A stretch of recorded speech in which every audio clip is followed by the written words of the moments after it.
बिस्मिल्लाहिर्रहमानिर्रहीम अस्सलाम वालेकुम। हज़रत सऊदी अरब पर मेरी दूसरी वीडियो है और आज की वीडियो का मौजू ये है कि सऊदी अरब को अपना झंडा तब्दील कर देना चाहिए। अब आप में से कुछ लोग ये कहेंगे कि आपको क्या तकलीफ़ है, सऊदी अरब का झंडा है वो जाने, तब्दील करें ना करें, जौन सा रंग है उनको उनकी अपनी मर्ज़ी। इसी तरह अगर सऊदी अरब में कोई बंदा बैठकर हमें ये कहे कि आप अपने झंडे को तब्दील कर दो, तो अब ज़ाहिर सी बात हम ये कहेंगे कि हमारी मर्ज़ी है, हमारा झंडा है, हम तब्दील करें ना करें, जैसा रंग उसका रखें, जैसा रखें, आपको क्या तकलीफ़। तो बिल्कुल हुजूर वाला, मुझे सऊदी अरब के झंडे से तकलीफ़ नहीं है, मुझे किसी और चीज़ से तकलीफ़ है। और न सिर्फ मुझे बल्कि पूरे आलम इस्लाम को उस चीज़ से तकलीफ़ है।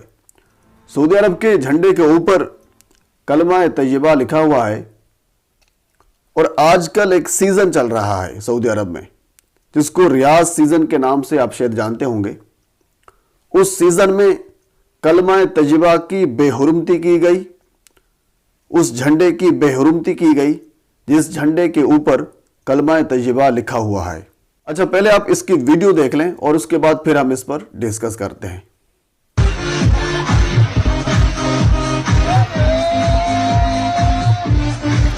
जी नाज़रीन, ये एक छोटा सा वीडियो का टुकड़ा मैंने आपको दिखाया। वैसे वीडियो लंबी है क्योंकि आपको पता है यूट्यूब की पॉलिसीज काफ़ी सख्त हैं, तो इसी वजह से मैंने आपको एक छोटा सा क्लिप दिखाया।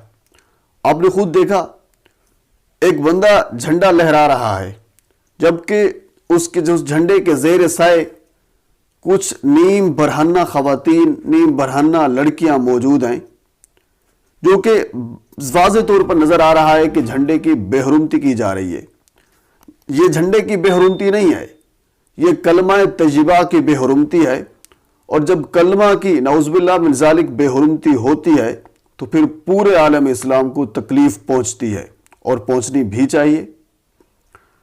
अच्छा हुजूर वाला, आपको बता दूं कि ये बेसिकली एक रियाज सीजन के नाम से एक फेस्टिवल है, जिस तरह दुबई फेस्टिवल होता है और जिस तरह एक्सपो दुबई 2020 के नाम से जो फेस्टिवल चल रहा है वो भी 4 से 5 माह तक मुहित है। और इसी तरह रियाज सीजन भी 4 से 5 माह तक ये मुहित है, फेस्टिवल, ये सीजन ये चलता रहेगा। पूरी दुनिया से मॉडल आए हुए हैं रियाज में। रियाज दारुल खिलाफा है, कैपिटल है सऊदी अरब का, तो वहाँ एक फेस्टिवल चल रहा है। बेसिकली जो सऊदी अरब है वो ये समझता है कि हमने अपनी इकोनॉमी को मजबूत करना है, किससे? टूरिज्म से। यानी इस तरह के हम फेस्टिवल करेंगे, इस तरह के हम सीजन करेंगे तो मॉडल्स सऊदी अरब में आएंगे और उसकी वजह से हमारी इकोनॉमी जो है वो मजबूत हो गई। हुजूर वाला, आप जिस तरीके से भी अपनी इकोनॉमी को मजबूत करना चाहें करें, हमें उससे कोई सरोकार नहीं है। लेकिन हमें सरोकार सिर्फ इस चीज से है कि आप लोग जो मजहब के ठेकेदार बने थे उस चीज को तो मलहूज़े खातिर रखें। यानी दो चीजें इकट्ठी नहीं चल सकती। मैं आपको एक छोटी सी मिसाल देता हूं। मिसाल के तौर पर एक बंदा मस्जिद का इमाम है, वो नमाज पढ़ा के जाता है और शाम को जब एक ऐसा सीजन, एक ऐसा फेस्टिवल मुनक्किद करता है जिसमें नीम बरहन्ना ख़वातीन, नीम बरहन्ना मॉडल उसमें मौजूद हैं और बाकी लोग सारे देख रहे हैं और लोगों को भी दिखा रहा है, क्या ये ठीक है? तो इसी वजह से हुजूर वाला सऊदी अरब को दो में से एक चीज आपको कह लीजिए कि वो सिलेक्ट करनी पड़ेगी। या फिर आप उसी साइड पे चले जाए जिस साइड पे आप जा रहे हैं, या फिर दोबारा कह लीजिए कि जो आपकी पहली वाली साइड थी, जो आपने ऐलान किया था मजहब के ठेकेदार का, उस चीज पर आ जाए।